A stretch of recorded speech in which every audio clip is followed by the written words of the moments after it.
Donc ici, on doit bien avoir un 5-6 litres à peu près.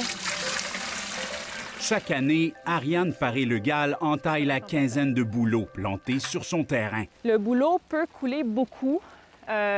Des fois, je vais ramasser sur un bouleau 1 ou 2 litres par jour, mais je peux ramasser jusqu'à une douzaine de litres en une journée des fois. Propriétaire de l'entreprise Gourmet Sauvage qui vend des produits de la forêt québécoise, elle connaît bien les multiples usages que l'on peut faire du bouleau.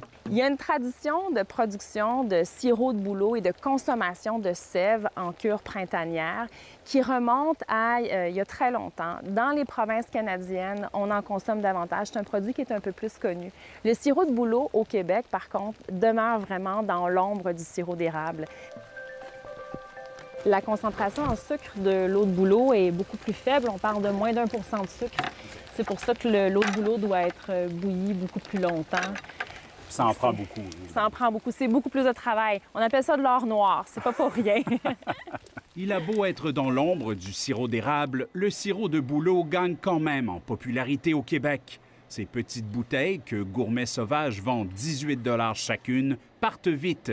Elle estime en avoir vendu pour 1200 litres dans la dernière année. Il y a 15 ans, les gens qui achetaient du sirop de bouleau chez nous disaient « Ah, du sirop de poteau ». Ça, c'était un classique. Maintenant, les gens voient ça et disent « Ah, c'est curieux, ça m'intéresse ». Ils achètent et ils reviennent.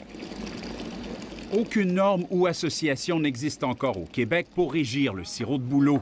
Mais les producteurs sont de plus en plus nombreux à se lancer. Les Giroux et Clément Bisson exploitent une érablière en Beauce. Sur leur terre, ils ont aussi beaucoup de bouleaux. Ils ont décidé d'en entailler 1200. Quand on a commencé, c'était à Chaudière.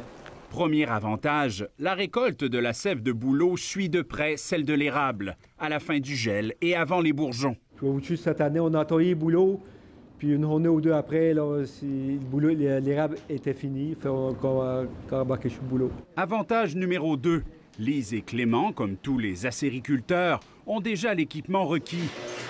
Comme ce concentrateur à osmose qui permet de réduire la quantité d'eau à bouillir en concentrant les sucres. L'érable, ça prend près de 30 à 40 gallons pour faire un gallon de sirop. Okay. Mais le bouleau, ça peut prendre jusqu'à 140. S'il n'y avait pas d'osmose, je ne faisais pas de bouleau.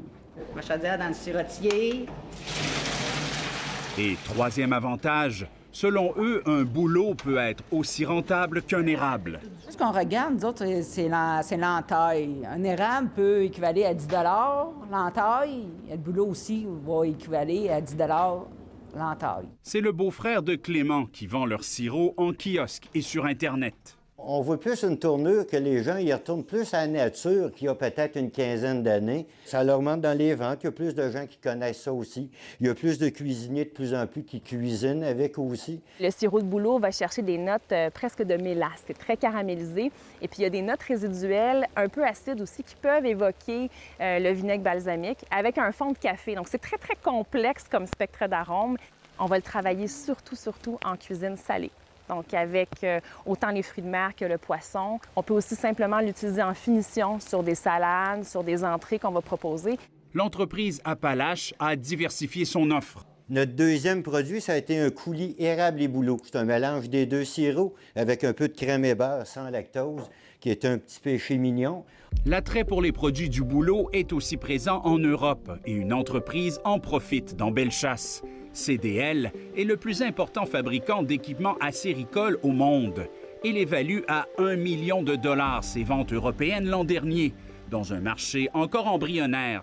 L'intérêt du sirop, on voit ça plus dans les régions comme la Finlande, la Scandinavie. Je ne serais pas surpris de voir éventuellement en France là, plus d'intérêt vers le sirop, mais présentement, c'est vraiment les eaux végétales qui est vraiment la bougie d'allumage qui fait en sorte qu'il y a vraiment un gros intérêt. L'équipement de CDL est même utilisé depuis l'an dernier pour recueillir la sève des bouleaux de la forêt royale de Chambord, dans le Val-de-Loire. Ils appellent ça la sève fraîche. C'est un marché d'une cure comme de santé qu'ils font annuellement. Puis là, il y a de l'intérêt au niveau des commerciales, des grosses entreprises qui veulent embarquer. Là. Moi, je suis convaincue que ce produit-là est voué à un brillant avenir. Ici, l'érable restera roi. Mais qui pourrait se plaindre d'une saison des sucres plus longue et diversifiée?